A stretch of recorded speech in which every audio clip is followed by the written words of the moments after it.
What's up guys? Maaga pala kami ngayon lumabas. Ngayong araw pala ay nasa Mexico kami.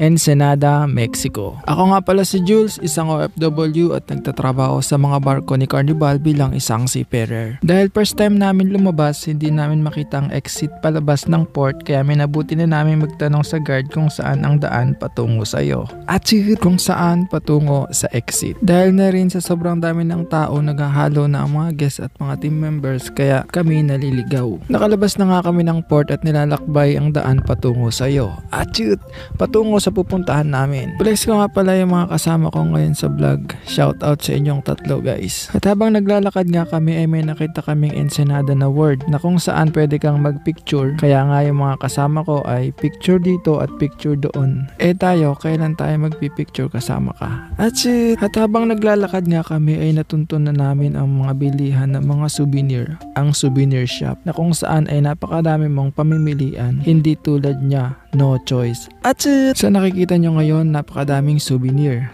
damit, jacket, kwintas, sombrero, at marami pang iba.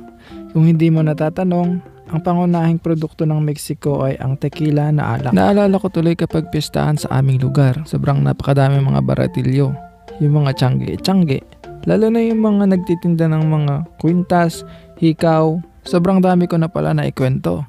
Lumabas pala kami ngayon para kumain at makatikim ng mga pagkain dito sa Ensenada, Mexico. Karamihan kasi sa mga seafarer na katulad namin, kapag nadaong sa port tulad ngayon, sinasamantala namin makagala at makapagpicture at makapag-grocery ng mga personal na pangangailangan namin. Dalawa lang naman ang pipiliin mo, ako o siya.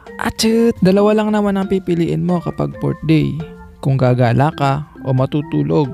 Kaya andito tayo ngayon dahil pinili kita.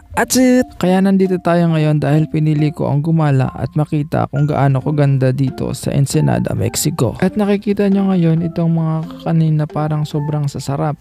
Iba't ibang klase niyan. Kaya kung gusto nyong bumili, malapit lang yan dito sa Grand Hong Kong Chinese Restaurant na kung saan doon kami kakain mamaya. Habang nag-iintay ako sa'yo na panoodin mo ang video na to, at habang nag-iintay kami na magbukas ang restaurant, ang mga kasama ko ay nagtingin ng mga pwede nilang pasalubong sa Pinas. At dahil tapat lang ito ng restaurant na kakainin namin, namili na din ako. At sa wakas, andito na kami sa loob ng restaurant at naka-order na din kami. Nang dumating na nga ang order namin ay pare-pares kami nagulat at ang dami ng servings nila. Kaya pala napadami ang in-order namin. Ito pala ay good for 3 person. Ang akala namin ay 3 putaheng ulam at good for 1 lang. Paano nga naman sa sobrang dami ng pagkain, isang bandehado, sa'yo lang iyon. Kaya tingnan nyo ang mga kasama ko, hindi na maputol ang katatawa at sabi nila magmumukbang na daw kami dito. At ang tanong sa mga isip namin ay isa lang.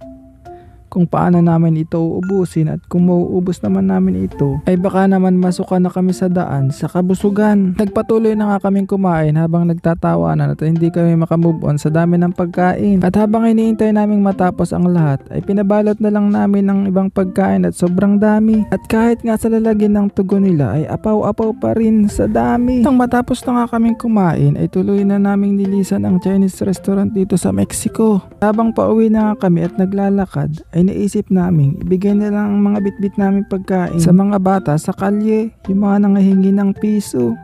Ikaw, gusto mo ng piso? At binigyan na nga ni parang Lawrence itong isang plastic para dun sa taong nakaupo. Para paggising niya ay may hapunan na siya agad. At kapag makita niya itong pagkain sa gilid ay baka sabihin niya hulog ng langit. Hindi niya alam, hulog ni Lawrence. At nang maibigay na namin lahat ang bitbit namin pagkain ay pinagpatuloy na namin ang paglalakad pabalik sa puso mo. At pabalik sa barko. Hanggang dito na lang guys, magtatrabaho na ulit kami. Hanggang sa susunod nating pagkikita.